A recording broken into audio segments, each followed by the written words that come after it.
What's up, guys? Lotus 420. Figure we do some boat updates here. So we're going to be taking around looking at the different boats and what we've done, what we worked on, upgraded, and take a look at some stuff. So let's check it out. Alright, guys, so first up for the boats, we've got the Blackjack Pro Boat. So last time we had a rough time running it, kept wanting to die. So I'll tell you what I found. So I never replaced these zip ties, which I probably should have known better right off the bat. See them there? I put two new ones on it, but they were certainly loose and it was leaking there. Then I found that the high side needle here was just loose and flopping around, so we were leaking air there too. So that's probably why she was running like poop. Got those things fixed, cleaned a bunch of nitro fuel out of the inside of it, but hopefully get her charged up. She should be ready to run. Probably try to take this out this weekend, but it's definitely been a nice boat. So once we get her figured out and dialed in, I think it's going to be a real blast to run this one. So alright, that's that. We'll head on to the next one. Alright, guys, so next we've got the new and improved recovery boat. Don't you judge me. So this is what we've come up with here. We've got a couple of pieces of PEX that I actually did just screw into it. But this is honestly a cheap boat. It was like 35 bucks from Harbor Freight, so not a big loss. So what we've done is got some PEX and security here so that it's pretty rigid, you know, can't bend it very easy. Ought to be able to catch other boats pretty easy with it. I think I'm going to put like a piece of like pool noodle foam here or something and maybe epoxy it to it so it doesn't move. And then I might actually put foam across these too, just because I am a little worried about how heavy this is going to be on the front of this boat. But I mean, honestly, it rides pretty high in the water anyway, so hopefully it should be okay. Hopefully it doesn't make it too top heavy. We'll just have to throw it in the water and see what it does. Hopefully I don't have to swim after it again. Alright, guys, so that's the recovery boat. I don't know if I've ever shown you guys inside of this thing. Let's see if I can get this lid off real quick. But it just takes a little 7.4 volt battery. Fits right in this spot here, and then it's got two old brush motors that power it, and the tiniest little crappy receiver ESC thing that ever existed. It is not upgradable, changeable, or anythingable at all. It simply just is what it is.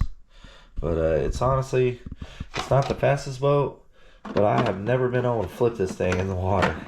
I've thrown it out on the lake and everything, and it never flips. It won't. I don't know if it's just too slow or too stable. But that's why I decided to make it the recovery boat, because it's very, very rare to have to go after it. So, alright, guys, so now the one that everybody's been waiting for, we will move on to the big 5th scale boat. Show you guys what I got done, what we got going on. Got our pipe.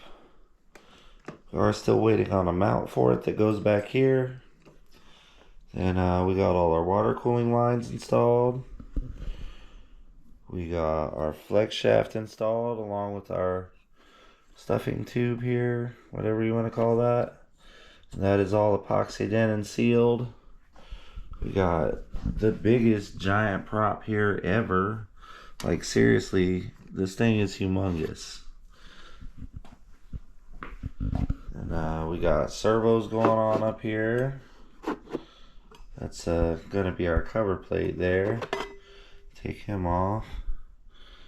We got our throttle linkage that is gonna go to our carb, but we're gonna be switching that carb out because apparently, from what I've been learning from the Zip Kit guys, or the guys that build these boats, you don't use these primed carburetors. They end up with water in them and it'll shut down your boat on the lake. That's not cool. So we will be switching that out for, I think they said, a Walbro 257 or something, which is going to be single fuel line in, double needle, of course. but it'll hook up to the same linkage and should be clocked the same way too. Then we got a fuel cell down here. Nice little Race Pro fuel cell. I'm gonna be adding some more of the kind of like pool noodle foam things inside here that'll hopefully kind of lock that in place, hold it down, and then working on building a screen for it here, which is going to be pretty cool. I'll probably show that in the next update. And then we got a fuel filler cap that's going to go up here. It's nice, it's blue anodized, but that's where we're at with this one. Getting pretty close here. Within another week or two, hopefully she should hit the water. But it's definitely looking pretty cool. Definitely getting there. Just got a few more things to figure out. Got to get a receiver in it. I think I'm going to do a 2S LiPo, so I may actually change this Hi-Tech servo out because I'm not sure if it can take 2S. So these weren't too expensive, but I don't necessarily need 75 kilograms for my throttle. So I'll probably see if I can find like a 25 of these that maybe matches. Just, you know, for the aesthetics and the look of it. Gotta have things looking right. But then we'll do a small 2S battery in there. So that should give us plenty of power for our rudder and everything. I'm also waiting for the rod for the rudder here. And just a few other little dumb things. But she's getting pretty close. So thanks for checking it out. It's definitely looking good. And we will see you on the next one. Probably try to hit the lake with the blackjack this weekend. Later, guys.